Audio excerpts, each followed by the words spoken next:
Okay, so let's begin with history. I'm going to mix it up a little. We'll end with science, but we'll start with history. And as the beginning said, I'm going to talk about gaudy religions. That means religions with gods in them. They all fall in the same way, and I'm going to focus mostly on the Western tradition, but you might start to see how these arguments will apply to even things like Hinduism and so on. Okay, so let's start with the grand picture of history, right?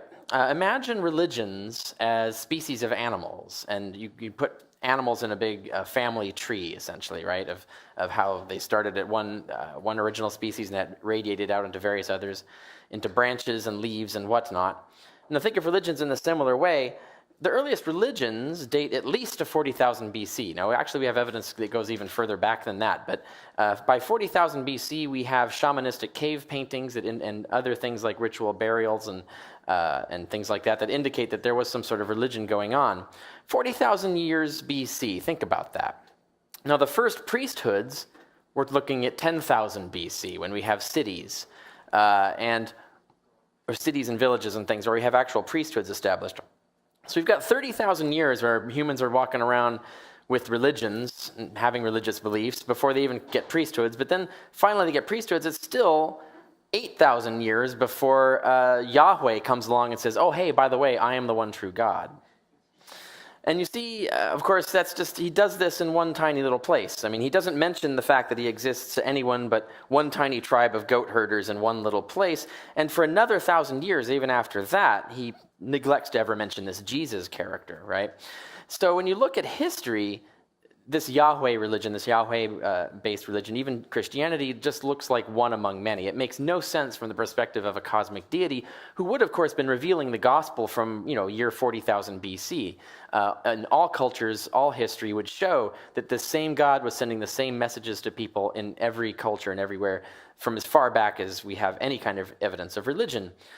Even our written records go back to about 2000 BC, and yet there's no evidence of this having occurred. So history, just in the big picture, already refutes all religions, right? If there was any God-based religion, God would consistently be talking to people with the same message, the same belief system. But that's not what we see. What we see looks pretty much like human invention. Humans are making stuff up according to their local culture and happenstance of history. Now we skip up to look at Judaism. So we're going to start with Judaism because that's the first of the Western religions that's still around and has influenced the other major two. Now, in between 539 and 332 BC, Persia conquered Judea. Now, I want to point out, of course, that those of you who know geography, you can try to find Judea on there, the Palestine, the Holy Land, quote unquote. It barely shows up. I mean, it's basically almost just a piece of a red line of the border there. And compare that, of course, to the Persian Empire. Looks like the Persians had better gods, apparently. But the significance of that is that, the Persians, of course, that means Iranian. The modern-day country of Iran is the center of the Persian culture. It's where everything Persian came from. Zoroastrianism was the main Persian state religion of the time. When they conquered the Jews and then hauled them off into slavery or into exile into other Persian cities, the Jews were much mixed up with and seeing basically the god system of this incredibly, enormously powerful empire that easily conquered them. And they said, well, they can't have a better God than we do, so we better get some of these cool God attributes pretty quick. And so they borrowed a lot of the ideas that the Zoroastrians had and added them to their religion. These are attributes of Judaism that did not exist before the exile. You won't find them in the Old Testament writings that were written before the Persian conquest. But afterwards, then you start to see it happening all throughout. This idea, first of all, of a war of a good God versus an evil God, of light versus dark, that was a Zoroastrian idea. The Jews did not have that. Before the Persian conquest, Satan was actually one of the right-hand men of God and was doing the will of God. So when Satan goes down to cause evil, he was doing it on orders from God. He's not an adversary in the sense of the enemy of God. But after that, of course, Second Temple Judaism started to acquire this idea of Satan as a rebel who took a legion of angels, rebelled against God, and was cast out of heaven, and now is responsible for all evil, and now all death in the world and so forth is this big struggle between the good God and the evil God, God and Satan and so on, which the Christians picked up. But that comes from Iran. That's a Persian idea. The idea that the world will end. That was not a part of Judaism before this conquest. The idea that God's justice would be realized in one great apocalyptic cataclysm, that was a Zoroastrian belief. That came from Persia. The Jews liked that idea. They adopted it. And of course, they turned everything around so that it would be the Persians that God would melt and not the other way around. But the idea comes from the Iranian conquerors. The idea that this world would end by a river of fire being sent by God that will flow over the universe and burn everything up except the righteous, that's Zoroastrian, the idea of the great apocalyptic burning. A new, better world that will be created in its place, the future heavenly paradise kind of thing. That comes from Zoroastrianism. That wasn't originally a Jewish belief. And the idea then, the most crucially, that all the good people will be resurrected by God to live in that new world happily ever after, this idea of an eternal paradise life, was not a part of Judaism before. When you died, you just died and stayed dead, basically. You were kind of like a vague spirit in the earth. They didn't have an idea of an eternal paradise or an eternal afterlife, but the Jews picked that up from the Zoroastrians, and it became a fundamental requirement of Judaism. Now, when you look at the Talmud, one of the requirements of being a Jew is affirming that you'll be resurrected. Everyone else is explicitly declared a heretic in the Talmud. And yet, that wasn't a Jewish belief. That was an Iranian belief picked up from the Persian cult of Zoroastrianism. So when you look at this, you realize that this is just man-made religion, right? This is not a single God who thought of all this stuff at the origin point of Judaism. There was no, you look at when God's communicating with Abraham in the Bible, he doesn't say, oh, by the way, the world is going to end at a certain time. I'm going to resurrect everybody. I'm going to burn everything. And there's this awful guy named Satan, and you need to watch out for him. That's not there, right? So all of that stuff gets added on later, and it's borrowed from a human-created religion of Zoroastrianism. So certainly this is a historical piece of evidence that shows that Judaism is not a God-oriented or God-originated religion. It's just another cobbled together man-made thing. Now, other things, of course, there are failed prophecies in the Old Testament, but related to this idea of God, of the Zoroastrian influence on Jewish belief, I'm going to read one particular prophecy that is conspicuous for not having happened, therefore refuting the entire Bible, because they can't possibly be a supernatural deity communicating to these prophets if they get things wrong. And it's also pretty horrific here. And this shall be the plague, I'm going to read. This shall be the plague whereby Jehovah will smite all the peoples that have warred against Jerusalem. Their flesh shall rot away while they stand upon their feet, and their eyes shall rot away in their sockets, and their tongue shall rot away in their mouth. That's, by the way, where Steven Spielberg got the idea for Raiders of the Lost Ark, melting. Here it is. And the same plague shall befall the horse, the mule, the camel, the ass, and all the beasts that shall be in their camps. What do the animals do? That's kind of rude. And it shall come to pass that anyone that is left of all the nations that came against Jerusalem shall go up from year to year to worship the King, Jehovah of hosts, and to keep the Feast of Tabernacles. And it shall be that whoever of all the families of the earth does not go up to Jerusalem, that's all the families of the earth, if they do not go up to Jerusalem to worship the King, Jehovah of hosts, upon them there shall be no rain. And if the family of Egypt even go not up and come not, neither shall rain be upon them.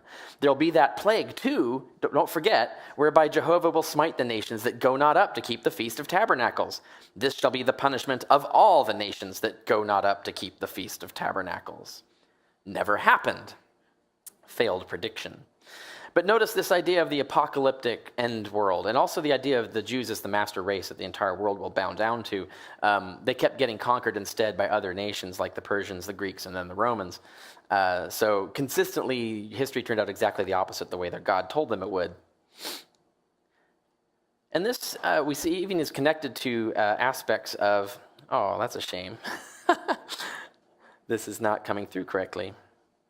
Well, I can't read the passage. The passage is hidden back behind there, and this isn't playing. Oh, I wonder if I can make it play. Let's see if this... No, I don't want to try it yet. So the passage that's behind there is a passage about how God's going to burn everything up, and there's a funny funny line in it in Malachi 4:1-3. Those who have mobile devices can look this up. And what he says there is that the Jews who are faithful of Jehovah will be able to gamble as calves of the stall upon the ashes of the burned up victims and step upon the skulls of their enemies. And let's see if this happens. But this is supposed to be an animated GIF from the Terminator, which is supposed to evoke. Let's see if it works. No, it doesn't work. Okay, so unfortunately, you lose the video effect. But the joke was that I've seen this before. Oh, right. Yeah.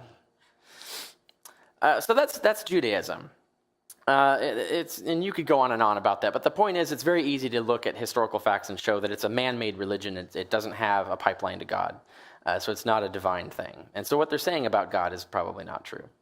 But let's look at Christianity. Christianity is originated as a Jewish sect, and what they did is the original Christians, is they took Judaism and they took this other fashion going on all around them and combined them to create a new version of Judaism, a sort of super Judaism. But notably, they did the exact same thing the Jews did when they were conquered by the Persians. They adopted all of these Zoroastrian ideas and made their religion different by incorporating this foreign culture that had conquered them. Well, this is exactly what the Christians then did, which is to say exactly what the Jews did again.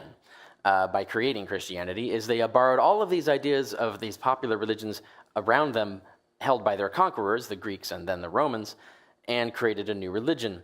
And some of the gods that their new god or their revised sub-god would be based on, the Son of God, right, is all of these sons of God, except the one on the end is a daughter of God. Osiris, Adonis, Romulus, Zalmoxis, and Inanna are just the ones that we know for sure had resurrection cults prior to Christianity. There are many other similar gods that could be put into this category, but they're harder to date. Inanna, on the end, by the way, we have stone tablets dating back to 1700 BC, in which she descends to the lower world, into what we would call hell, is stripped naked, put on trial in a kangaroo court, is stricken dead by a death spell, and then nailed up, basically crucified. And then her minions come down and feed her the food of water and life 3 days later, and she's resurrected from the dead and ascends to glory. Sounds like a similar tale we've heard before, right? But it gets repeated again and again and again in all these other gods, each time transformed. All of these stories of all of these gods are completely different from each other, but have the same similar structure behind them. And the ones the Christians would most be aware of are Romulus, for example. Roman state god, his death and resurrection was celebrated in annual passion plays, actually called passion plays. They were actually acted out. The death and resurrection of Romulus every year. It was a Roman state religion. Osiris, Egyptian god, those baptized, yes, baptized, into his death and resurrection are saved in the afterlife. Sound familiar? Zalmoxis is a Thracian, possibly Celtic god. His death and resurrection assures followers of eternal life as well. Zalmoxis was in Herodotus. Their cult is described in Herodotus, and Herodotus was one of the main school texts that would be used to teach how to write for advanced writers who are writing at the level of the writers we see in the New Testament, who are writing in Greek, which means we can be absolutely certain that the authors of the Gospels read Herodotus, because everybody read Herodotus if you learned how to write Greek that well, and therefore they would know about Zalmoxis. It would not be a coincidence. And of course, Egypt is right next to it, the Holy Land, quote unquote. Therefore, Osiris would be well known to them. And of course, they were conquered by the Romans, so they would be familiar with Roman ceremonies as well. But I want to caution, some of the gods that you hear on the internet and so forth as being dying and rising gods were not, in fact. Mithras is one of the common ones that you'll hear about. He's not a dying and rising god, but he does undergo a passion. There is a passion of Mithras in which he undergoes some sort of suffering or struggle through which he acquires victory over death, which he then shares with his followers who are baptized in his name. So there is the similarity is still there, it's just structured differently. Incidentally, all the Gospels of Mithras were destroyed, not preserved. The only closest thing we have hints and quotations and suggestions and descriptions in various places in various texts, but no complete gospel. And this is the only one we have. It's actually the picture Bible version. This is a comic book, essentially, of the story of Mithras from beginning to end, with the central event in the middle. But the thing is this is like having a picture Bible without having the text of the Bible. So we don't actually know what's going on in each scene because we don't have the description. But nevertheless, we can kind of make certain inferences of what was going on through it. But this is the closest we get to the Gospel of Mithras, is this stone comic book, in a sense. But what all these gods do have in common, including Mithras and the other ones, they are all savior gods. They are all the son of God or daughter of God. Some of them are women. They all undergo a passion. They're using the exact same Greek word, by the way, which means suffering or struggle in that time. They all obtained victory over death, which they share with their followers. They all do this with some form of baptism or communion, or both. And they all predate Christianity. So what we're looking at here is just like the Zoroastrian scenario. This whole structural idea was borrowed and then added onto Judaism, and what you do when you take these elements and add them onto Judaism is what you get is Christianity, right? So once again, we see a man-made thing. And it wasn't a case where, like to Abraham, God revealed in the Old Testament that there's going to be this Jesus figure, and he's going to, if you have faith in him, you're going to be resurrected and all of this stuff. This stuff doesn't appear until, coincidentally, when the Jews are conquered by a nation that has religions that have these elements. So it looks like man-made, not divinely made. So Christianity is just like Judaism, borrowed from other religions. Let's talk about evil. So I'm going to move on into a different period of history. It's another broad scope of history. Let's look at it that way. But we'll start with Epicurus, so given this famous line, is God willing to stop evil but unable? Then he is not powerful. Is he able but unwilling? Then he is not good. Is he both able and willing? Then how can there be evil? Is he neither able nor willing? Then why call him God? That was Epicurus, and as this meme says, atheists winning the argument since 300 BC. There's never really been a good answer to this. But we'll give one example, slavery. This photograph, I don't know if you've seen this before, it's quite famous. This was taken after the Civil War when slaves were freed in America, and this fellow wanted his wounds to be photographed and preserved for memory and disseminated so that people would see the incredible cruelty that American slavery involved. And these are Bible-thumping people, right? These are people who think the Bible is the shit. They did this to him. And this is appalling. How could any God stand by and watch this happening, much less watch it happening being done in his name with people citing his book, worshiping him, his actual worshipers, his actual followers, without saying a word? It's unbelievable. So what is the probability that a benevolent God would have a valid excuse not to say one heavenly word to his devoted believers about this, ever in the whole of history, even worse in the time of American slavery? And what evidence do you have supporting that probability? If you're going to make up some excuse, how likely is it, and what are you estimating? What are you basing that estimate on? Those are the questions you would ask. But in reality, from our background knowledge of benevolent beings, because we know lots of benevolent beings, they're called humans. These humans who happen to be nice people, they're among the nice humans anyway, nice humans with the power to speak unharmed, who don't have to fear anything. I mean, if you're God, you're like Superman, you're invincible. You can't have your head cut off, you can't be shot, can't be burned. There isn't anything they can do to punish you. You can't have your job taken away, whatever it is. If you have no limitations on you that will prevent you from speaking, and you're a nice person, you have no valid excuse not to say anything. In fact, when we look at people, all the examples of other benevolent beings who are in the position of having the power to speak unharmed, a valid excuse not to speak is so rare we never see one instance of it. And the word rare, by the way, means very infrequent, which happens to mean very improbable. And in fact, it's got to be at least millions to one against, because we know millions of benevolent people who are in this position who are vocally saying, condemning this kind of thing. If God is not doing it, then whatever excuse he has to be rarer than millions to one against. So that's one way to look at it. And of course, you know many other ways to design that argument in terms of pointing out that the excuses just don't hold up. All they do is make their theory more improbable rather than saving it. But I'm going to turn something around altogether. You've probably heard the philosophical moral argument, right? The morals only come from God. People believe there are morals, therefore God must exist, because where else would morals come from?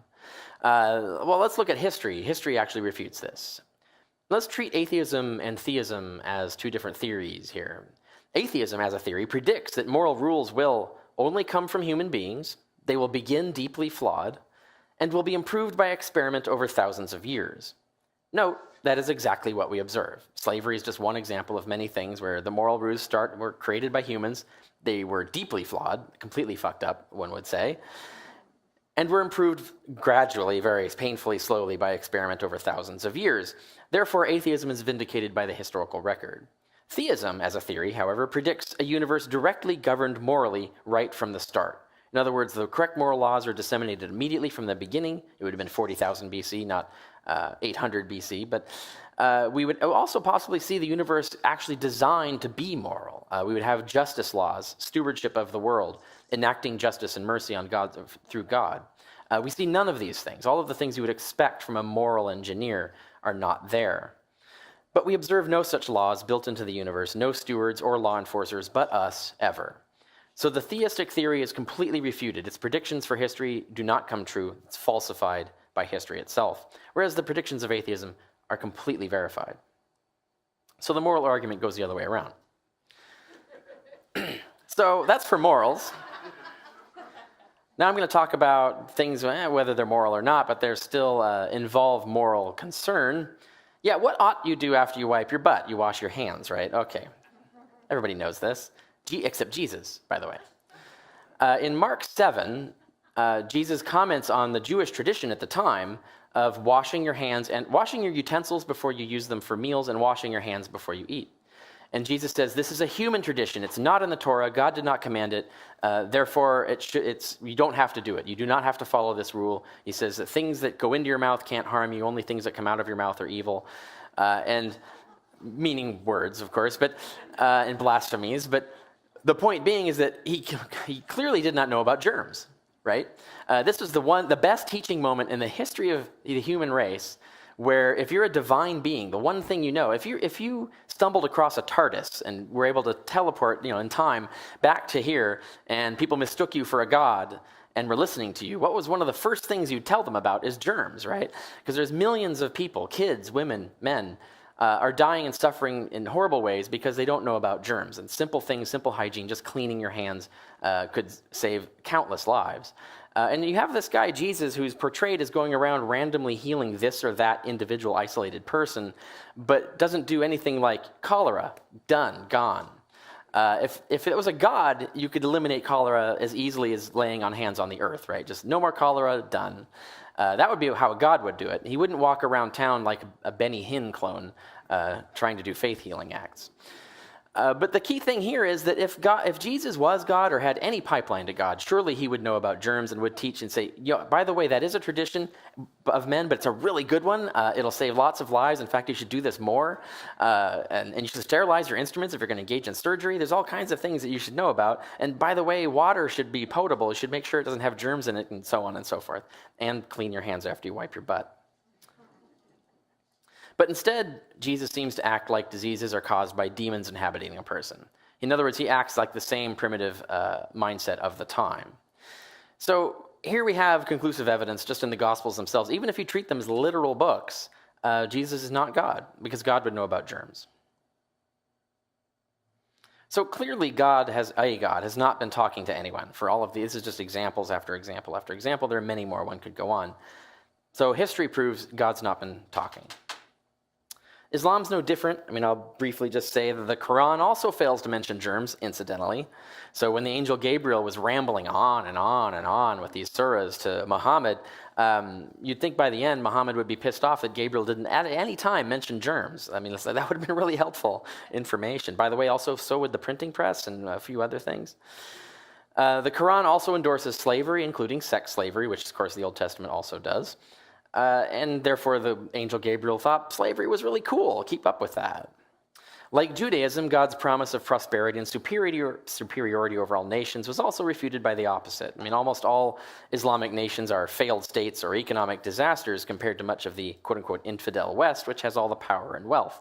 Now, that doesn't indicate that we're morally better than them, but it does indicate that if we're going to talk about God's helping us out, it looks like our God's doing a better job than theirs. But I want to point out that all of these religions are the same religion. In fact, Christianity and Islam are just Jewish sects. They're all just different sects of the same one religion. They're all resurrection cults because they all teach basically the same thing and just differ on the details.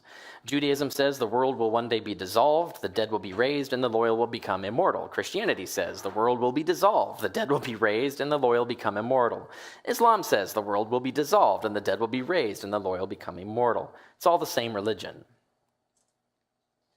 So let's just pick one and analyze it a little more closely.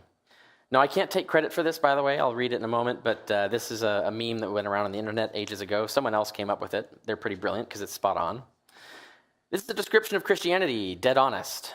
the belief that some cosmic Jewish zombie can make you live forever if you symbolically eat his flesh and telepathically tell him that you accept him as your master so he can remove an evil force from your soul that is present in humanity because a rib woman was convinced by a talking snake to eat from a magical tree. That is literally the Christianity that was being taught in its first, let's say, 1,800 years, almost 2,000 years of Christian history. Totally makes sense, right?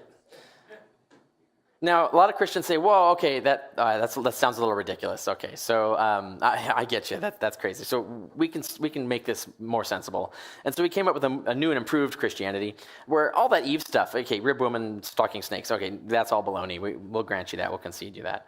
But I still have an imaginary friend who magically manipulates the world for me, and he also magically impregnated a woman 2,000 years ago, and she bore him a son who underwent an ancient ritual of blood sacrifice in order to dispel a curse laid upon me, thus ensuring I will be immortal. Footnote, although I've never seen this work for anyone else before. Now, that's completely honest and correct analysis of Christianity, a description of it, and yet it looks absurd when you actually spell it out that way. But what if someone came up to you and said that they have an imaginary friend named Zalmoxis, who they insist is really real, and they'll never die, because this ancient demigod cleansed their soul with blood magic, which grants them the power of living forever in a magical place no one can see? That actually existed. That was the description of the Zalmoxis cult, which is attested in Herodotus, as I mentioned, 500 years before Christianity. So if Zalmoxis cult is ridiculous, Christianity is ridiculous because it's just the Jewish version of the same religion. But let's go to history more recent. Heaven's Gate cult. The Heaven's Gate cult was in California, and they committed suicide, mass suicide, believing that their souls or the information in their brains would be teleported into a spaceship. They thought they'd get new bodies in this alien spaceship that was flying by the Earth at the time, and yet this whole belief, this idea that when they die that they'll be resurrected in new superior bodies, that's the Christian belief. This is just the scientific version of Christianity. So you have them saying that they'll get new bodies in an alien spaceship flying by, versus what the Christians say is that they'll get new bodies in a magical alternative universe. The weird thing is that the Heaven's Gate cult makes more sense, right? Because in point of fact, they're talking about quantum teleportation and neural engineering, which are actual things that exist. We almost have the technology now. We can see how to build this technology within 50 to 100 years. We'll have it. It'll be a simple matter to simply copy a brain and rebuild it in another man-made body. All of that stuff is technology that's within human reach and within human understanding. So their idea actually made sense. There really could have been a flying saucer flying by, and if there was, and that those aliens probably could have scanned their brains and reproduced them in new, superior synthetic bodies on the ship. It's entirely possible. But compare this with what the Christians are saying. The Christians are saying not that. They're saying that God needs blood to fix the universe, but only his own had enough magical power to do it, so he gave himself a body and then killed it. Now, when you look at it like this, Christians are talking about voodoo and magic and stuff. They're not talking about anything that even has plausibility. The Heaven's Gate cult is actually more believable than Christianity. So if the Heaven's Gate cult is absurd, Christianity is absurd. So, okay, that all looks bad. But the usual thing is, can't we fix the plot holes with elaborate explanations? And I've misspelled explanations, I see here. Excanations? I was hoping there'd be a joke in there somewhere, but there really isn't. Can't we make excuses? But the thing is, if we have to make excuses, regardless of what they are, and our excuses have no evidence for them, in other words, and they don't, because that's why we're making them up, right, on the spot, and those excuses are very improbable, and they typically are, like having an excuse not to mention to your own devoted believers for thousands of years that they shouldn't be keeping slaves. If your excuses are very improbable, then your theory is very improbable. If you have to use an improbable excuse to tack that onto your theory, the improbability of that excuse then attaches to the theory, right? So the theory becomes as improbable as your excuse, or actually more improbable, because if you have multiple excuses, those improbabilities multiply, right? And those of you who know how to do basic probability math, basic multiplying of probabilities, you'll notice that this probability gets smaller, smaller, smaller exponentially. And the fact still is that God has never communicated any essential scientific knowledge, ever. No germ theory of disease is in the Quran, in the Old Testament, or the New Testament, for example, nor anything else that's significant like that. God has also never communicated any essential moral knowledge. For example, he completely dropped the ball on slavery. God has never even communicated any consistent religious knowledge of any kind, despite claims going on for 40,000 years, all these different religions, no consistency whatsoever. So these facts remain, no matter what excuses you make for them. And these three facts are exactly what you'd expect if there are no gods, but they're not at all what you expect if there are gods. Okay, so maybe we can grant that. What if God is a total douchebag then, right? Can't there be one of those? And at least then maybe, yeah, he doesn't care about germs or slaves. Maybe, yeah, he's totally pro-slavery. He wants us to die of diseases. He's a total awful asshole. Okay, well, but he could still exist, right? So you really haven't refuted God yet. So there's really two possible kinds of douchebag gods. The one is natural beings, which are aliens, computers, and things like that. We could be living in the Matrix right now, and the douchebag gods could be our AI agents or whatever. But we're going to rule that out because that requires positing two improbable universes to explain one of them. So that leaves us with the other kind of douchebag god, which is the supernatural being, the being that has irreducibly mental powers, a sort of a brainless, bodiless ghost mind that can just will things into existence. There are two hypotheses then left. The God hypothesis, which is that the universe was designed, by a ghost even, to produce life. The godless hypothesis, that the universe was not designed to produce life. And the first thing you look at is when you compare these two hypotheses is that we've done this comparison before, again and again and again. The explanation of lightning, the explanation of disease. Jesus thought it was demons. It actually turned out to be germs. And on and on and on. We have constant millions and millions of examples of where supernatural explanations were proffered and they turned out to be false, and natural explanations turned out to be true instead. Now, when you have a horse that wins every single one of 1,000,000 races, and you have another horse that loses every single one of 1,000,000 races, and they're about to go head-to-head in another race, which horse do you bet on? It's kind of a no-brainer conclusion, right? So even from the start, before I even continue, I could fold this and walk off stage and I'd be done, right? There's no probable basis for believing in any gods, even douchebag gods. But I'm going to go on because it's funny. Now, unfortunately, my animations aren't working, so I'll talk you through this slide. This is the history of life, right? So we've got 2.4 billion years.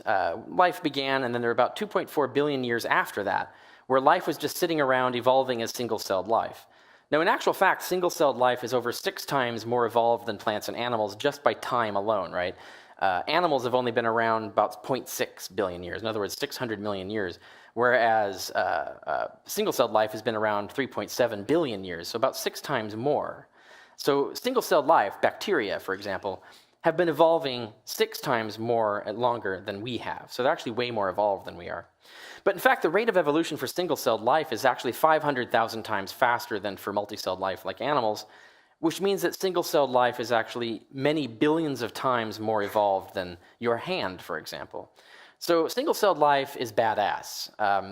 Now, that makes a lot of sense in terms of evolutionary theory, but it makes no sense in terms of God. God really likes bacteria. I mean, he spent most of his time working on those suckers, but very little of his time working on us.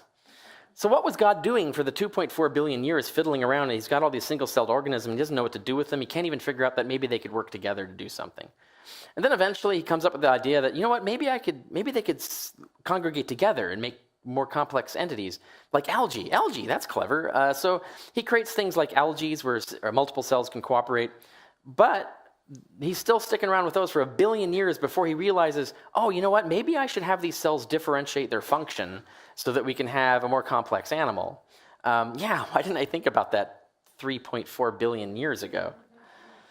Still couldn't figure it out, but eventually did, and he comes up with this differentiation of cells within a multi-celled organism about 0.6 billion years ago. But then it takes him 500 million years to figure out apes, just apes, right? So he's tinkering around with mice and bugs and all kinds of this stuff, but no, it takes him a while to go, apes, oh right, maybe I should do something with those. And then even when he gets to apes, it takes him 4 million years more of tinkering before he figures out how to make people. What was he doing for 4 million years? God, these apes are really stupid. Why can't I fix them? They should be smarter than this. Oh right, maybe I should do something with the brain. I don't know. When you look at this, you realize that this is exactly what we should expect if life is a natural product of random evolution. It would obviously take billions and billions of years for us to evolve. Obviously, single-celled life would have to evolve vastly longer in order to develop the intercellular machinery and complexity to actually start engaging in cooperation. And obviously, once you have cells engaging in cooperation, it would take a very, very long time for them to evolve the sophisticated machinery that would allow them to start differentiating tissues and therefore creating what we recognize as plants and animals. So this is exactly what we expect if there's no God. It makes no freaking sense if there is a God. Even a douchebag God would be more time efficient than this. So what does the godless hypothesis predict? This is what we would expect to see. If we are alive, if we exist, and there is no God, and the universe therefore had to have come about by random chance or whatever, what would we expect to observe? What could we predict about the universe we find ourselves in? The moment we open the door and look outside, what would we see? What we would see is that almost all of the universe will be lethal to life, right? If you pick random universes, you're going to get one that, if it's a universe that's completely hostile to life, obviously that you're never going to be in that universe, right? Because if you're alive, you're not in that universe. So you would never observe that universe. The probability of that being outside when you open the door is 0%. But if the universe is randomly picked from among all the possible universes that could just by chance maybe produce life, then what you're going to see outside that door, if it's not been intelligently designed, is a universe that's almost entirely lethal to life, but life is just a very small, a very rare occasional outproduct of it. Now, because we know, in this case, if life is not engineered, if it's not intelligently designed, it has to be an extremely improbable chemical accident. The right chemistry has to come together just the right way. So we know that's a cat. We have to concede that. That's true. If there's no God designing things, there's no designer, that's the only way life could come about. But we also know from probability theory that extremely improbable events almost always occur only in vast spaces and timescales. In other words, if an event is 1,000,000,000 to 1 against, but you have 1,000,000,000 events, right? So the odds of you having one of those events is actually quite high. So what you would expect to see outside that door is a really enormous number of failed attempts to create life and just one or a few random successes, because that's what you would normally appear to see if there's no design. But that's what we notice, right? This is what we look at. When we look outside that door, what we see is a universe that trudged along for 10 billion years before life began on Earth. We see there are trillions of galaxies, with billions of stars each, and many planets and moons on average per star. And that's just the part of the universe we can see, by the way. The universe is actually predicted to be many times larger than even the part we can see. So that trillions is probably a low estimate, a very low estimate of galaxies. And we notice that single-celled life, like I pointed out, evolved for 2 billion years before multicellular life arose from it. All of these things that we expect to see if life is a product of random chance and not a product of design. We could have predicted that without even knowing it before we looked outside the door. But it gets worse than that. When you look at the universe and map and catalog what's in it, 99.99999% of the universe is a lethal radiation-filled vacuum. Think about that. That's almost the entirety of the universe. It's just a tiny, tiny, tiny little bit that is not a lethal radiation-filled vacuum. So God really, really likes lethal radiation-filled vacuums if he's the designer. But it gets worse than that, because once you erase all of that and let's just focus on the stuff. Okay, there's very little stuff. It's almost all deadly space. But what's left, let's look at that. We just look at the material. 99.99999% of all the material in the universe composes stars and black holes on which nothing can live, right? Think about that. Like, most of the matter in the universe is dedicated to these gigantic things called stars and black holes that are vastly huger than planets. All that mass, and they are exactly the one place where life is not going to be found. They're incredibly lethal and hostile to life. You can't live there. And then, okay, so set aside all of that and just look at the tiny little crumbs that remain. 99.99999% of all the other material in the universe, space dust, asteroids, planets, moons, is barren of life or inhospitable to life. That's an extremely bizarre thing to observe for an intelligently designed universe that's supposed to be custom built to make life, right? This is actually the opposite of what we would expect then. But this is exactly what we'd expect to see the moment you open the door if there is no God, because the only universe we could be in is one like this. Or at least the probability is extremely high. That's what we'd see. And I want you to think about this in terms of scale. Imagine this house that I've got up here. Now imagine this house contains the entire universe that we know about, the entire known universe.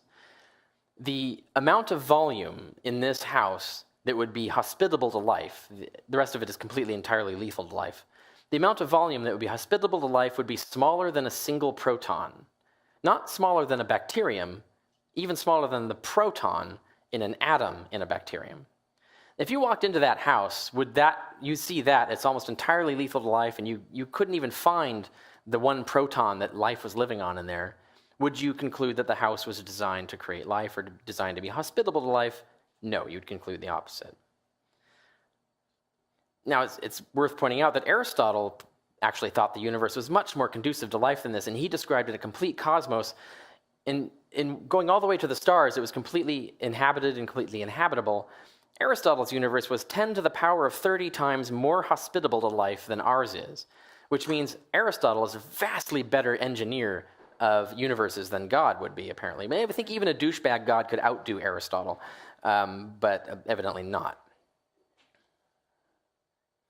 So the results. We cannot predict any distinct features of this universe on the God hypothesis. Almost all the distinct features of it are unexpected. To the contrary, the God hypothesis predicts very different observations should be made. But we can successfully predict numerous very weird features of this universe, its vast size and its incredible lethality and all of that, on the godless hypothesis. In fact, the probability that the universe would look like this, the way I've described it, is 100% expected. It's exactly the universe we should expect to see the moment we look out the door. Now, so then what they'll come up with is, well, but fine-tuning is so improbable, and the universe requires fine-tuning. The problem is that their God requires more fine-tuning. In fact, they're proposing, first of all, they're proposing something we have no evidence of, a brainless mind, a mind without a body. We have no evidence that that's even a possible thing. So they're already off the rails from the start. But even if we grant them that, what they're proposing is that there is a mind that just happens to exist for no reason, that is at least as complex as a human mind, because he has to be at least as intelligent as a human and have at least as much knowledge as a human. In reality, of course, their God, they're imagining, is vastly greater than that and therefore vastly more complex. But if you're going to pick random soulless or random bodiless minds out of a grab bag of all logically possible bodiless minds, and you want to get something that's human intelligent or better, you're going to have to get information specificity equivalent to human or better. In fact, the information specificity, the complexity of human intelligence is in the vicinity of 10 to the power of 5 billion. So think about that, 10 to the power of 5 billion. That's extraordinarily unlikely. In other words, the attributes required for a creator are extraordinarily improbable attributes to have. Theology thus posits an even greater coincidence than a random universe. They want to explain a mildly finely tuned universe by positing a massively finely tuned God and not explaining where that fine-tuning came from. And maybe they'll go to gods all the way down, like the turtle argument, but I think that's a losing way to go, and you know they won't go there. So here's the summary. No moral God is likely to exist on present evidence, quite clearly. Only very improbable excuses can rescue God from that. No supernatural causes or communications have ever been discovered, but millions of natural ones have. Excuses make no difference to the resulting probability. And the universe is contrary to predictions of any likely God hypothesis. Only improbable excuses make it fit. And the universe is exactly what is predicted by the godless hypothesis. Even really weird predictions come true. And that's the state of things, and that's where we get from science and history.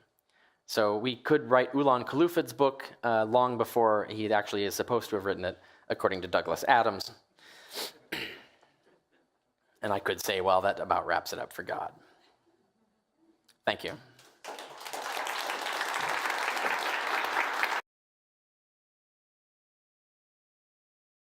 We're going to open up the floor to questions, and I'm going to exercise my right as the host to ask the first one. Very good. And what I'd like to ask is that Sorry. I understand what you're saying about Christianity and other religions. Yeah. What would your position on the existence of God be? What? As opposed to separating religion from God. Yeah, sure. Yeah, and I expect I know what the answer is. Well, yes, of course. That was to put it out there. The second half of my talk was about douchebag gods. Those are all the gods that no one would worship because he's so awful and doesn't care about anything. So yes, so that's the second half of that, showing that even those gods, even gods outside of religion, even gods that don't care what you believe in or any of that, we have no evidence or reason to believe those gods. Instead, the universe looks exactly like it should look if there is no God, and therefore we should go where the evidence leads on that. Right. Okay. Excellent. Excellent. So for questions, just put your hand up there. I'll come rushing out there and put the microphone in your face, and you can ask your questions away. Good. And so let's have a show of hands. Who wants to ask a question? I can't see you, so he'll find you. Yep. Oh, here we got a question right back here. Do you want to state your name and give us your question? Name is Greg, and the question is this Zoroastrianism that you begin speaking about and how everything else is borrowed from that. I suspect most of the audience here agrees with you that that's mostly made up nonsense that goes back 40,000 years. I know you're not a psychologist, but how do you make sense of so many believers ignoring all of the evidence you presented here today? Oh, yeah. Well, and coming to a conclusion that it's reasonable to believe. yeah, that this brings up a topic that came up at the brunch earlier today. There's an entry at Wikipedia. Go to Wikipedia and type in list of cognitive biases, and a massive list. And a lot of them have dedicated pages that you can link through to read about. The human brain, I'm just going to put it bluntly, is totally fucked up. It has not evolved very intelligently. It makes a lot of cognitive mistakes very easily. And in fact, you have to develop very sophisticated cultural technology as a giant software patch to fix it, and that software patch often doesn't work, and not everyone is installing it. And that's what science and reason and logic and mathematics are. I'll just give you one example. Now, mind you, the list of cognitive biases, and all of them can have a tendency to enhance or maintain ridiculous beliefs, but I'll pick one that's particularly talked about by a lot of scholars of religion, which is agency overdetection. The idea is, and I mean this has been tested scientifically, but the idea is that we evolved to be agency detectors. It's valuable for us to know when there's a particular agency that's chasing after us, or is an intelligence that we have to thwart or appease or work with. So, for example, if you're walking in the woods and you hear rustling in the grass, and you assume, or you just assume that it's the wind, but it's really a predator, you die. You get subtracted from the gene pool. But if you're walking through the forest and you hear rustling, and you assume that it's a predator, but it's really just the wind, the cost is very low. You survive, but the time and energy, very little cost to that. So that in fact we have evolved a tendency to over-detect agency, and that's why human religions all throughout cultures in history, in the earliest times of history, were animistic.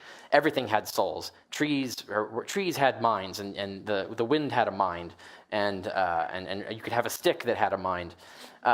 This was this kind of idea of agency over detection. It was very easily done.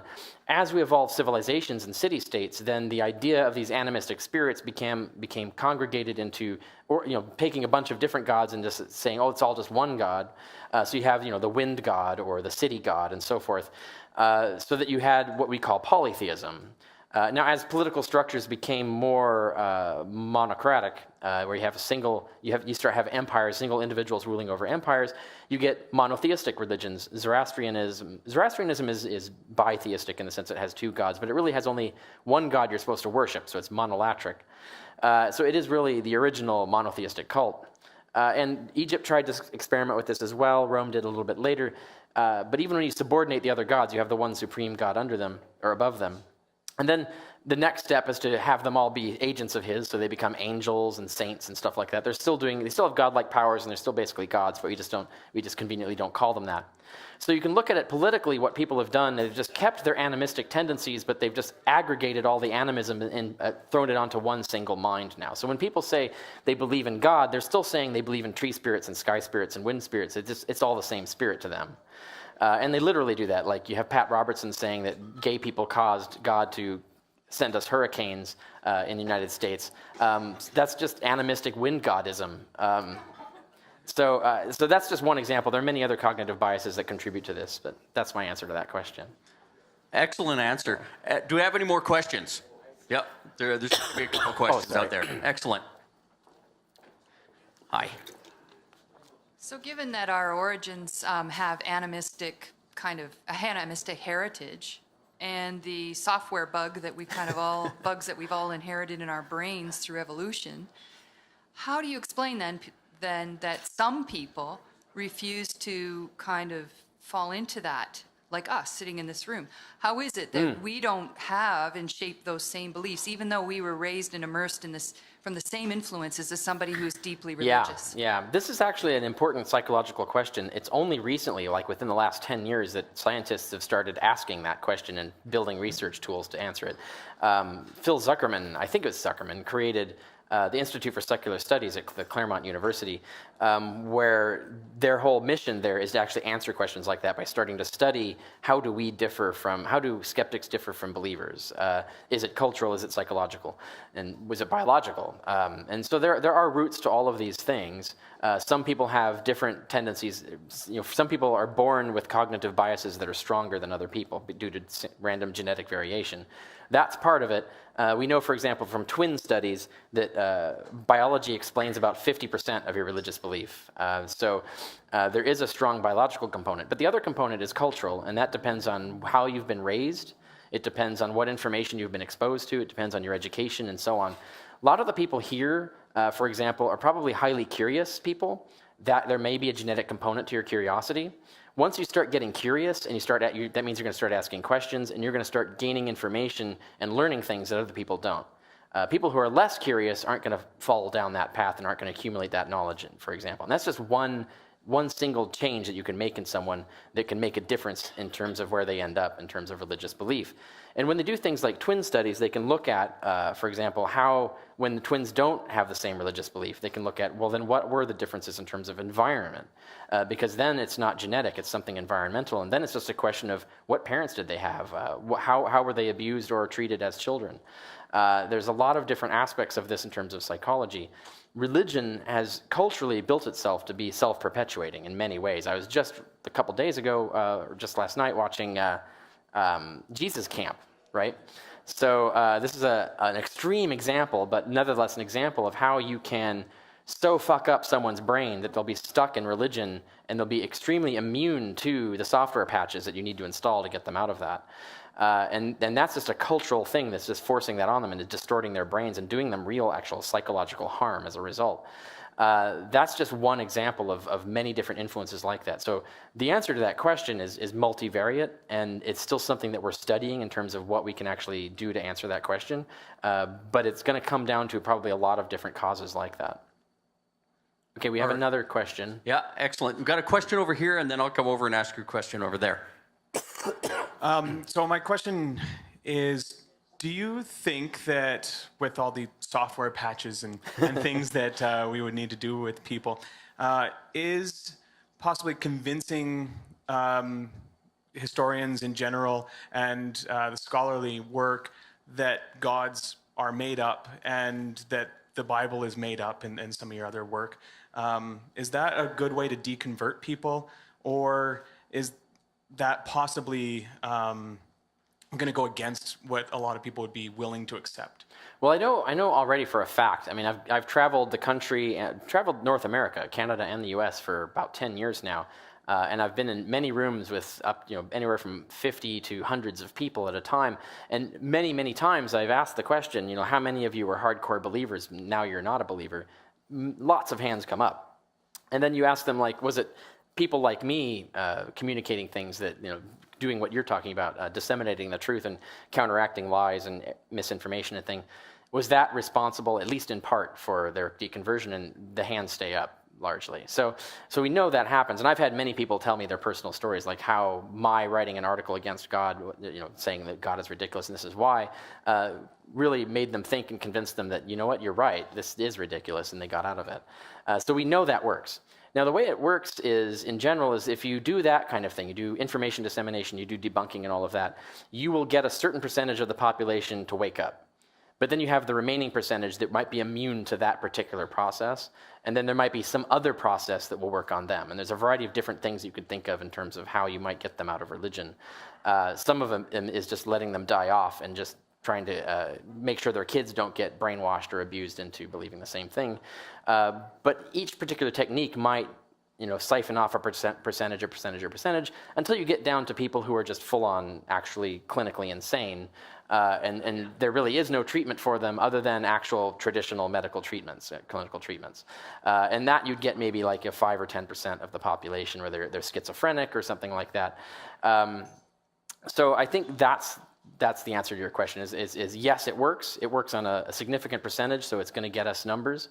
But then that doesn't, you still have the other percentage that are going to be immune to that, and you have to figure out strategies for how you're going to marginalize them or get them to start seeing reason and start acting rational, think and having information and thinking correctly. I mean, so you have to come up with other strategies. And there are a variety of people who are coming up with those strategies and proposing them. Excellent. Thanks very much, Richard. Got another question right over here. Do you think the argument that was originally proposed by Sigmund Freud, that the reason why people subscribe to such irrational beliefs is because they fear their own death, is the main contributing factor to people continuously clinging to those irrational beliefs? I'm not sure. It's unlikely, because I know lots of hardcore believers that for them the belief in the afterlife was a source of great anxiety for them, because they were constantly afraid of that they would go to hell. And that they actually felt much better once they realized, oh, death, I just died, I ceased to exist. That's so much better. So I've talked to a lot of ex-evangelicals who've told me that, for example. So it isn't always that. But I do know people who say that was like the last thing that kept them in. So I would say that lots of people stick to religion for a lot of different reasons.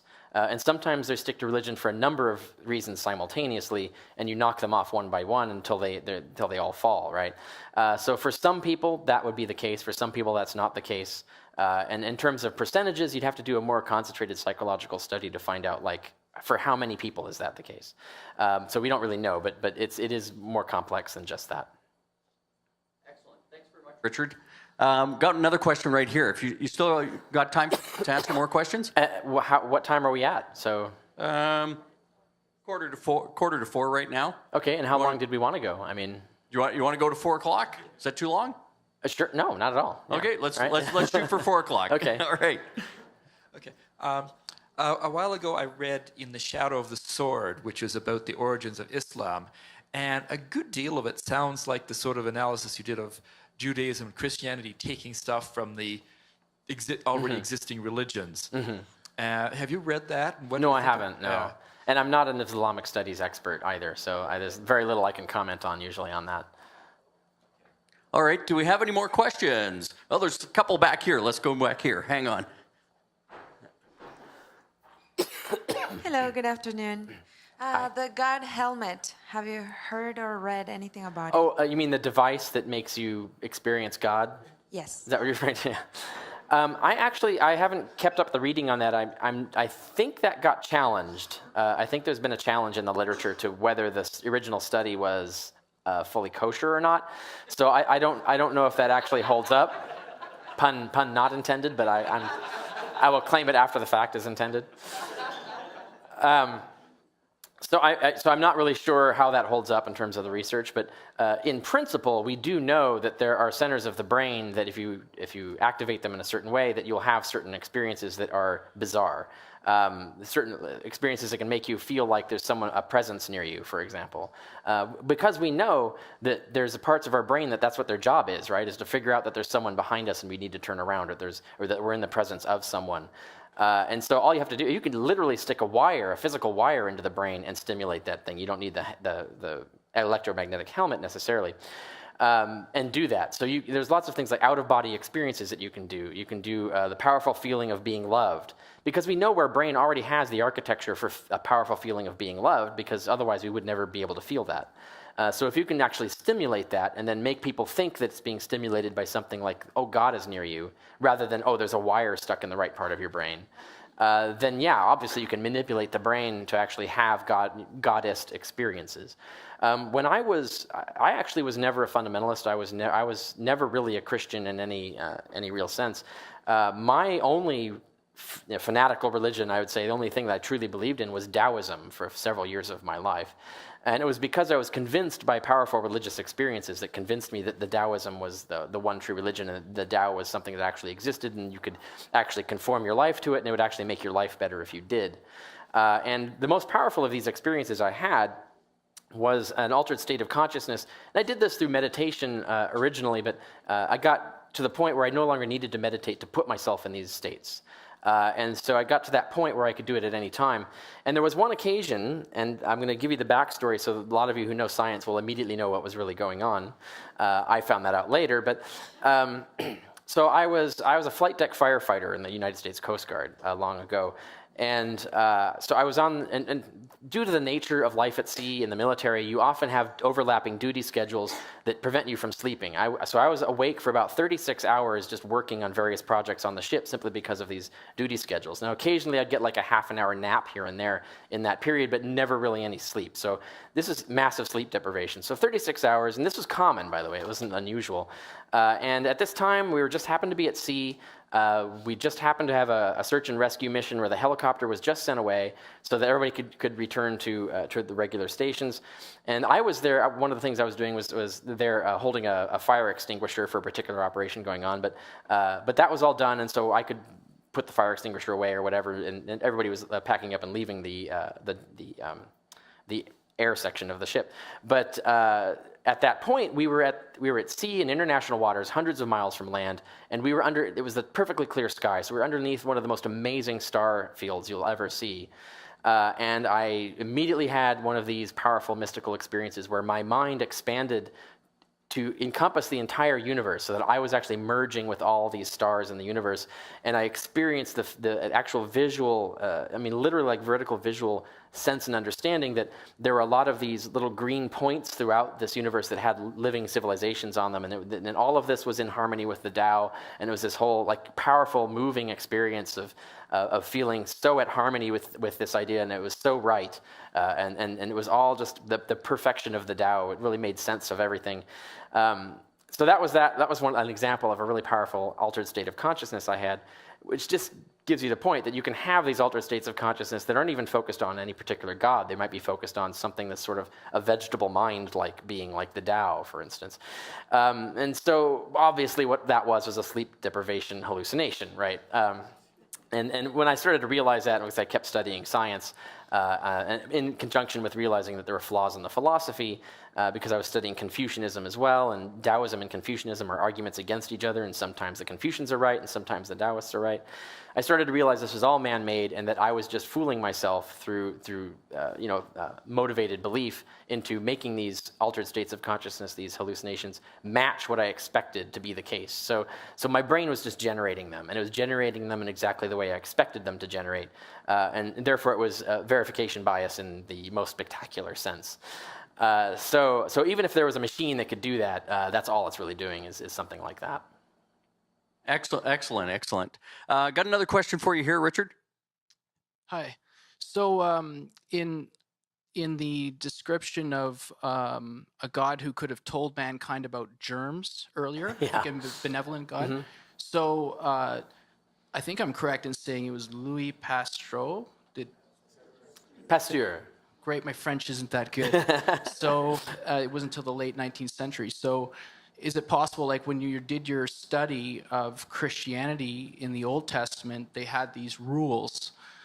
You made a reference of Mark chapter 1. So that would be New Testament. But Old Testament, there's these rules like cleanliness laws. So there's mankind being given rules to govern the way they gather in community to protect against something that they don't fully understand yet until the late 19th century. The only problem is that those rules aren't in the Bible, right? That was all Jesus' point, was that they aren't in the Bible. They were invented later by Jewish communities later, and possibly under influence from, for example, the Roman civilization, which had a much better concept of hygiene than the Jews originally had. So these ideas were not in the Bible. They were not communicated by God in that way. And so they were man-made. That was Jesus' whole argument, right? But in addition to that, the rituals that they were talking about are completely insufficient, right? So there's lots of different things you should be doing if you understand the germ theory of disease. Just washing your hands is not really sufficient. It's better than not doing it, right? But it would be even better to do it with soap, for example. No one ever thought of soap until the Germans invented soap, and then the Romans thought that was a cool idea and then borrowed it from them. But this actually, the introduction of soap into civilizations post-dates Christianity. So even the idea of soap didn't exist. The idea of sterilizing medical instruments, the idea of maintaining potable water, actually getting diseases out of water, for example, didn't occur to them. wasn't communicated to them. So what we're seeing here is just man-made struggling, floundering around with different ideas, not really understanding what's going on. Whereas a person who actually went back there and understood this stuff could explain to them in specific detail exactly what germs are and how to kill them and how to avoid them. And then you would see more pervasive behaviors of avoiding them like we see today. Now, of course, that's just communication. That's just if you're just all you can do is talk. God could, of course, simply disintegrate all the germs. So there really isn't even reason for there to be germs if there's a benevolent God. So even just the existence of germs is a refutation of the existence of a benevolent God. But then you have the douchebag God, but then maybe the douchebag God wants you to die from germs and therefore won't tell you about them. So... Excellent, Richard. Actually, this gentleman kind of wants to rebut just a Sure, little bit go on for this. it, yeah. So this will probably just open up the conversation and make it a little bit more interesting even. Sure. So you were saying that in Jesus's reference to how you should live cleanly was a New Testament reference. So you're talking about Roman time period, but Levitical law and Numbers, that's where the reference of how you should take care of your clothes if it gets some uncleanliness in it, or don't touch dead animals. So we're talking about something that predates your Roman reference. Yeah, but those are actually ritual cleanliness rules. So there are things like you shouldn't touch a woman for many days after she has her period, which is massively ignorant, right? It has nothing whatsoever to do with avoiding germs or disease. Women don't become diseased when they start having their period. So and also even they had the idea that even just touching a tomb would communicate disease, which is not true at all. Touching a tombstone is not going to give you a disease. So these are ideas of their notion of what was ritual impurity was leading them to do this. And these are primitive, non-scientific and pseudoscientific ideas. All right, excellent, Richard. I'm just going to give this gentleman one chance to just kind of make his last statement, then I'm going to move on to other questions, all right? Oh, sure. Well, you looked like you wanted to say it. Well, I already figured that I was given the timeout. So. Okay. Oh, not from me, Okay. no. All right, excellent. Okay, do I have any more questions out there? Yeah, all right. okay. Hang on for a second, Helen. Hi, Richard. Thank you. My concern is children. And with regard to your quotation, religion has built in ways to be self-perpetuating. What would be your best intervention to help children? There's so many homeschools, charter schools, private schools. Have you got any suggestions on how we can get rid of the adults and help the children? Excellent question. Yeah. I mean, most fundamentally, what we need to do is make sure that critical thinking skills are taught in schools. Now, there's a problem with this. At least I can speak to the American experience. Every time people tried to get critical thinking taught in schools, conservatives would get a hold of it, fuck it up, and then it wouldn't work. And then they'd see, it doesn't work. So let's stop talking about teaching critical thinking skills in school. This is what, of course, the Republicans do in our country all the time, is they have a really great bill, they fuck it up, then it doesn't work, and then they say, you see, these things don't work, so let's not even talk about them anymore. They deliberately sabotage these things. So it's really hard to do. But when I talk about critical thinking, I mean the kind of stuff that is taught, for example, at the Center for Applied Rationality, CFAR. You can look this up online. The Center for Applied Rationality is what they do is they teach courses predominantly, for example, for business people, because businesses, corporations want to make good decisions, so they send their people to this company to learn how to make good decisions, right? These are the kinds of things that we should be teaching our kids, exactly what they're doing there. And what they teach them is they teach them all that stuff. I said that list of cognitive biases earlier. They actually teach all of that stuff to these people and say, these are all the ways your brain is built to fail, and these are all the steps you can take to counteract those things. So it's like one big, perfectly designed software patch system. And they also teach things like Bayesian reasoning. They teach logic. They teach you how to reason and how to question and how to test claims. And that's a lot of what they do, and how to compare different possible claims. And they teach a lot of different things that if you knew them, you would be very much inoculated against any kind of religion. And you wouldn't be 100% effective, but it would be very effective in terms of percentage of people that would be affected by it. So that's the kind of thing that we should be teaching in high schools, for example, or even maybe as much as we can in earlier grades. And I think when you get that, and because you see it naturally, you see people often talk about how the internet is ending religion, in the sense the internet is the biggest enemy of religion because religion can't lie anymore, right? If some parent tells their kids something like, if you have sex, you're gonna get a sexually transmitted disease, or you're gonna get pregnant, or something like that, and they know tons of kids that are having sex and have neither things happen to them, they know their parents are lying, right? But even with the internet, if they make some religious claim, they can immediately Google it and they can see that there's a lot of people questioning that claim or the facts don't line up with it.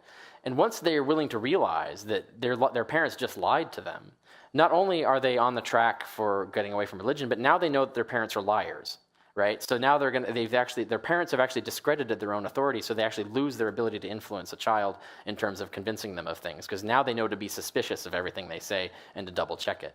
And there are a lot of kids that get to that point on their own, right? Critical thinking skills would get as many kids as possible already doing that. I'm going to fact check what you just told me, and what you just told me is not true. So the more kids that actually act that way and have that attitude and are trained to do it well, the less religion we're going to see in the world. Excellent, Richard. Excellent. Let's do one more question, and then let's move on to the book signing. Very good. Okay. I'm kind of frustrated, I guess, as a layman, because it's really hard to research ancient history. I know you must have put in many, many years and a lot of hours. And I know that you did a lot of research looking into the historicity of Jesus. Yeah. So I'm just curious, what does that research look like? Like, what is it that you actually do? Do you read old books and ancient languages, and like, what is it? I actually teach a whole course on this. I teach online courses for a group called the Partners for Secular Activism. And I teach this online course once a month. It's $59 to take each course. There are many other instructors teaching many other subjects. And I teach one course a month, a different thing. And every year I recycle the main ones. And one of them is the historical methodology for lay people, right? So it's like teaching people, like, this is what historians do, and this is what you can do, even if you're not a historian, to fact check historical claims. So if you're really interested in that, you can take that course. The brief summary to answer your question is, we look at all the information that's available. A lot of that involves looking at what past scholars have looked at and looking at what they've written about it. And I have to do that in multiple languages. So a lot of the stuff I rely on is not just English scholarship, but scholarship in French and in German. So I have to be able to read French and German articles. I can peck my way through Spanish and Italian articles, for example. But so that's part of it. And then the other part is you have to look at the earliest sources we have, which is the ancient materials that have survived, ancient texts. And that's complicated because you could, and I have done on occasion, actually go look at a manuscript, like an ancient papyrus or a medieval manuscript or something. But most of that work's already been done for us, where someone has looked at all the different versions of a text and then compiled a critical edition that we can go look at, and they'll have, like, the ancient Greek written there, and then it'll have on the bottom all the variant readings, because all the manuscripts disagree, right? So they'll have all the variant readings, and so you know, like, what variations there are and so on. So you have to go through all of that, read the original language in Latin or Greek, and see what it originally said, and then look at context and find information that way, and then try to tie connections together through all of that. And then for the book on the historicity of Jesus, I also looked into anthropology and psychology, because there's psychology of ancient religions, psychology of modern religions, but it applies to ancient religions, and anthropology of religion and so on. So I had to study all of this stuff and tie it all together, and then present a case based on that. And it's hard work. It takes a lot of time and a lot of training to be able to do that, which is what the PhD is for. It teaches you to know how to do all of this stuff. And I see my role in the atheist community as doing that so you don't have to. So that's kind of my role, is to get all that, do all that work, and then disseminate all the findings as clearly and as honestly as possible to all of you, so that you can make use of it.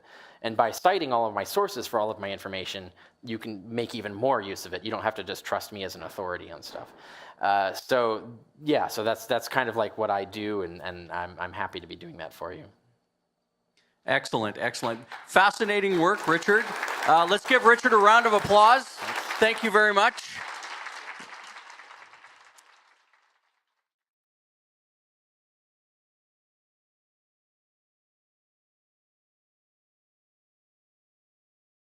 That Judaism is not a God-oriented or God-originated religion. It's just another cobbled-together man-made thing.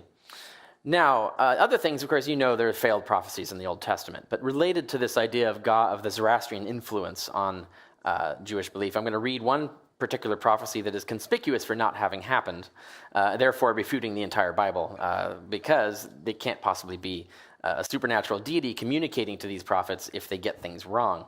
And it's also pretty horrific here. And this shall be the plague, I'm going to read.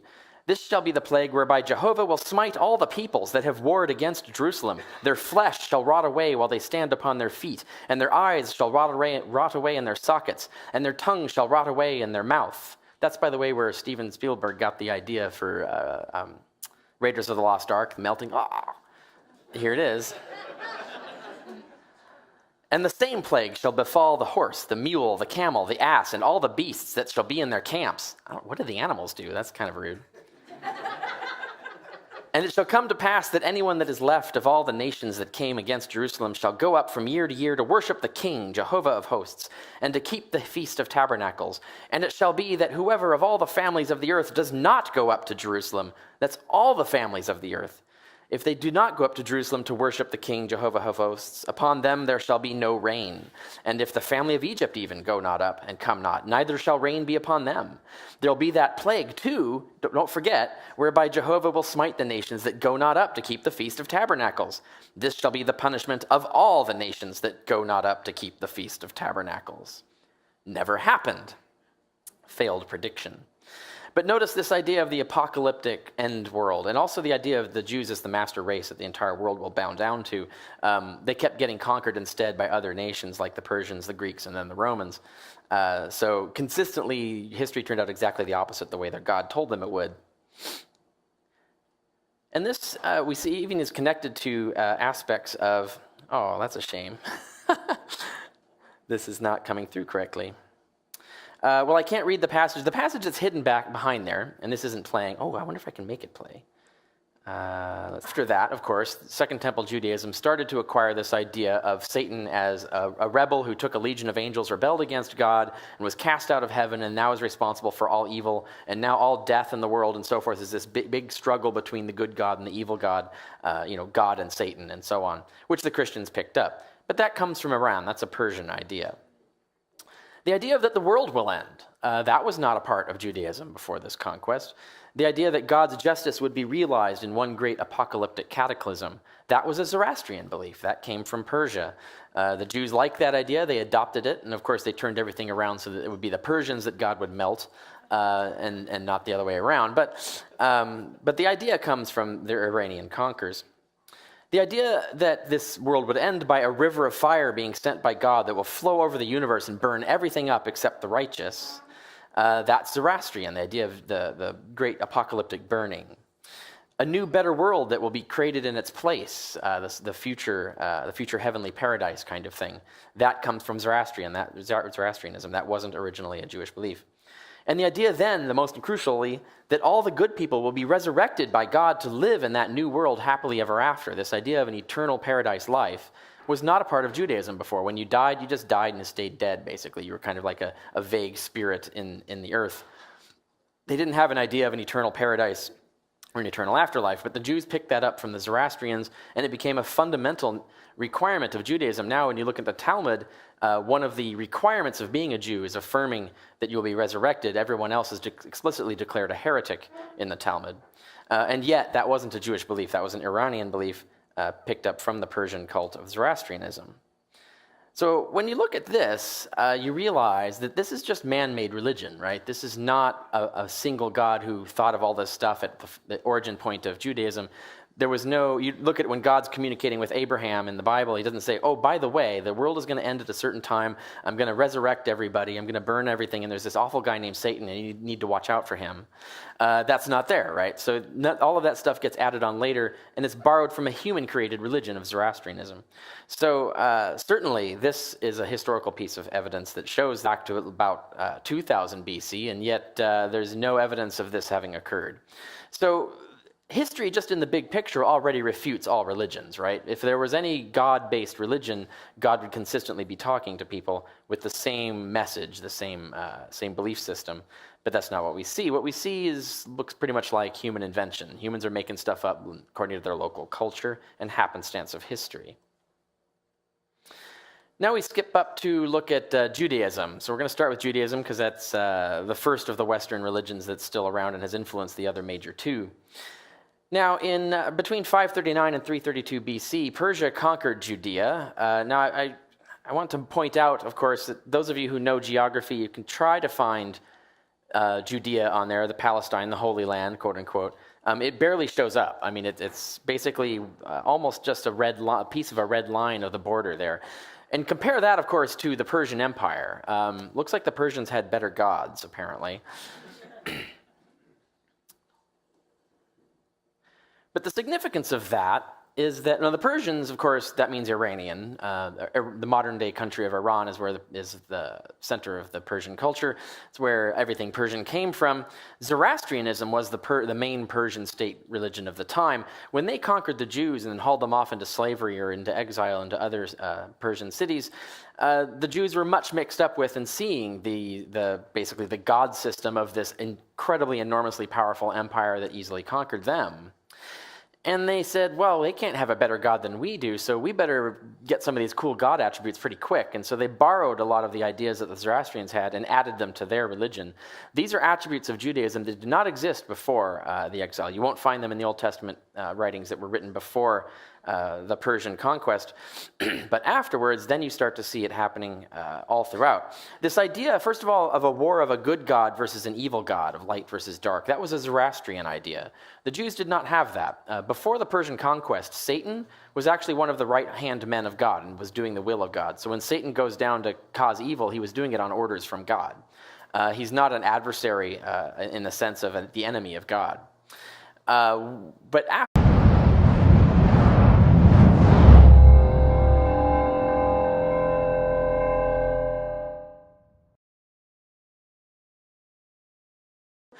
okay, so let's begin with history. I'm going to mix it up a little. We'll end with science, but we'll start with history.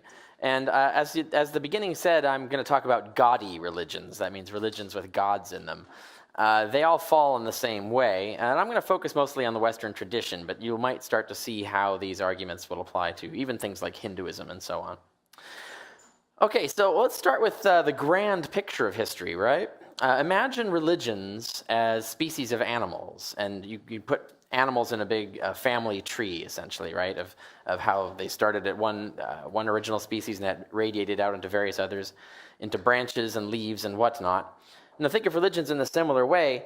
The earliest religions date at least to 40,000 BC. Now, actually, we have evidence that goes even further back than that. But by 40,000 BC, we have shamanistic cave paintings and other things like ritual burials and things like that indicate that there was some sort of religion going on.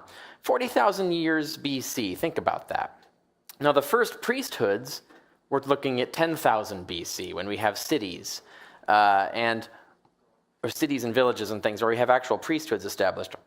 So we've got 30,000 years where humans are walking around with religions and having religious beliefs before they even get priesthoods. But then finally they get priesthoods. It's still 8,000 years before Yahweh comes along and says, oh, hey, by the way, I am the one true God.